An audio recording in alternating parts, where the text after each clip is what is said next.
Saudações irmãs, irmãos, com a graça e a paz do nosso Senhor Jesus.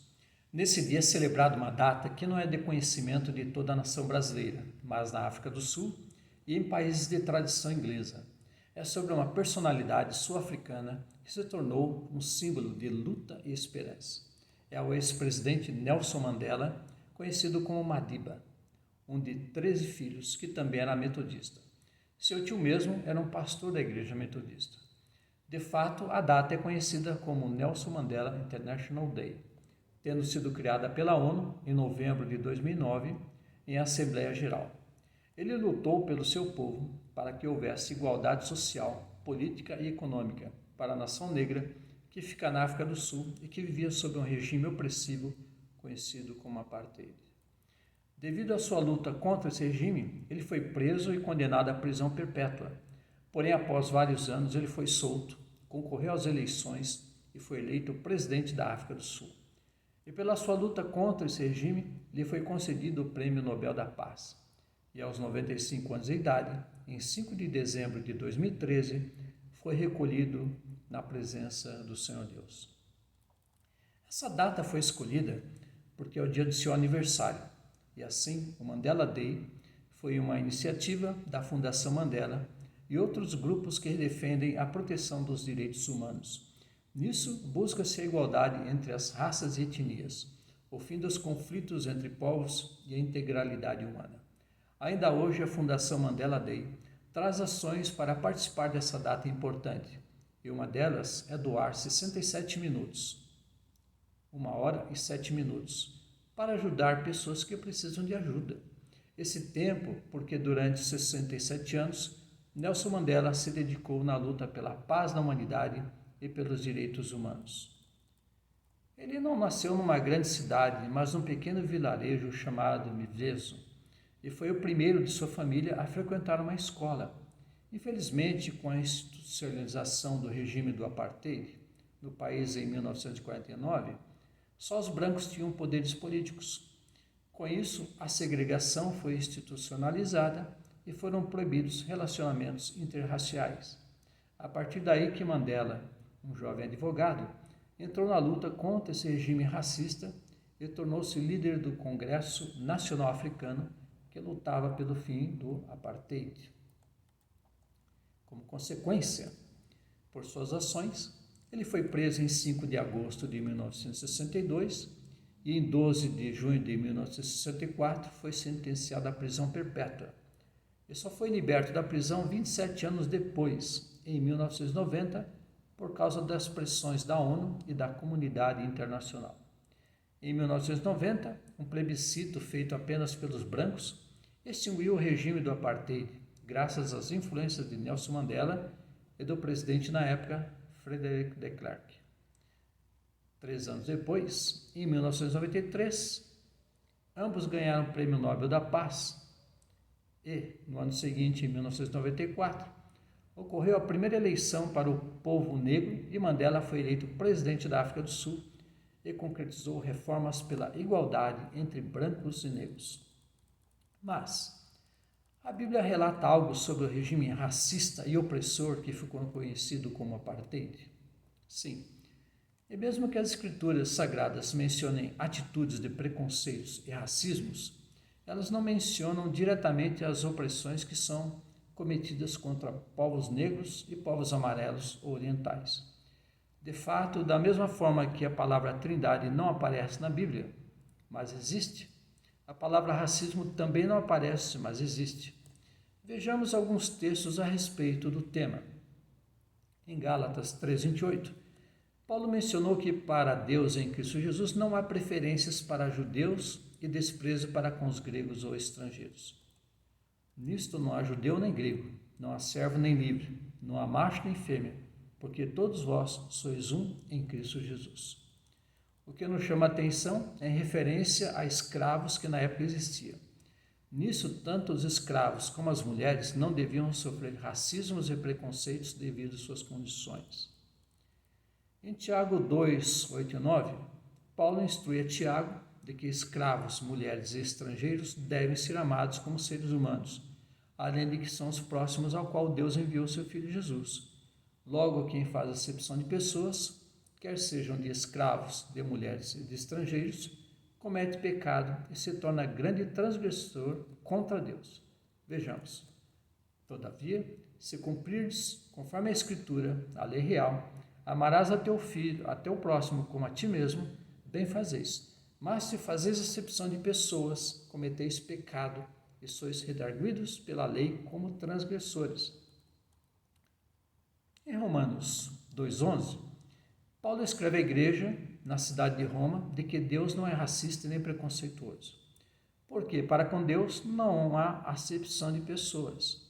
Assim, quem faz acepção de pessoas é transgressor, peca e desobedece a Deus.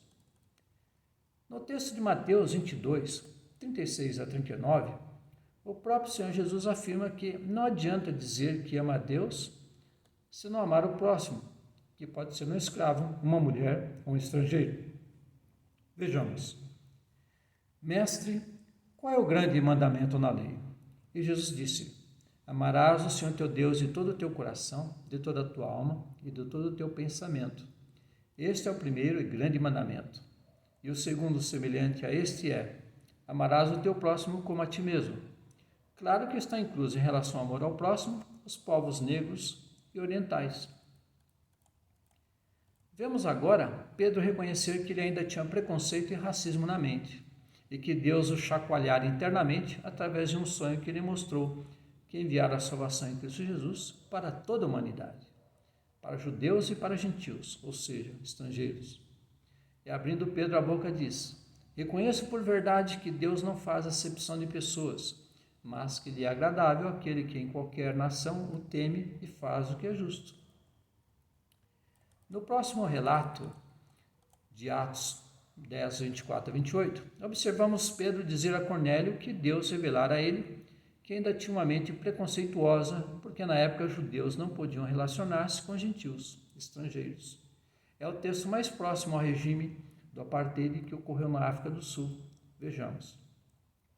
E no dia imediato chegar na Cesareia, e Cornélio os estava esperando, tendo já convidado seus parentes e amigos mais íntimos. E aconteceu que, entrando Pedro, saiu Cornélio a recebê-lo, e prostrando-se a seus pés o adorou. Mas Pedro levantou, dizendo: levanta-te, que eu também sou homem. E falando com ele, entrou e achou muitos que ali se haviam juntado. E disse-lhes: vós bem sabeis que não é lícito a um homem judeu ajuntar-se ou chegar-se a estrangeiros. Mas Deus mostrou-me que a nenhum homem chame comum ou imundo. E o triste nessa história era a mentalidade dos judeus que viam gentios, estrangeiros, como seres imundos, como os animais que tinham por imundo. No relato de João 47, no relato de João 4, versículos 7 a 10, uma mulher samaritana ficou impressionada quando Jesus, sendo judeu, pediu água para beber, já que na época não podia haver relacionamentos entre os judeus e samaritanos. É outro exemplo claro do regime do apartheid. Vejamos.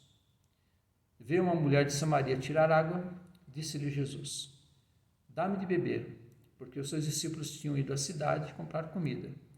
Disse-lhe, pois, a mulher samaritana: como sendo tu judeu me pedes beber a mim, que sou mulher samaritana? Porque os judeus não se comunicam com os samaritanos. Jesus respondeu e disse-lhe: se tu conheceras o dom de Deus, e quem é o que te diz, dá-me de beber, tu lhe pedirias, e ele te daria água viva. Temos assim Jesus falando com uma mulher que era samaritana, o que a deixou surpresa. Claro que quando os discípulos chegaram, devem ter ficado confusos com essa atitude. Vemos agora em Lucas 10, 29 e 37, o que Jesus disse a alguém que quis saber quem era o seu próximo, para que ele pudesse fazer algo por ele. Ele, porém, querendo justificar-se a si mesmo, disse a Jesus: e quem é o meu próximo? E respondendo, Jesus disse: descia um homem de Jerusalém para Jericó, e caiu nas mãos dos salteadores, os quais o despojaram. Espancando, retiraram, deixando-o meio morto. E ocasionalmente descia pelo mesmo caminho certo sacerdote, e vendo-o passou de largo.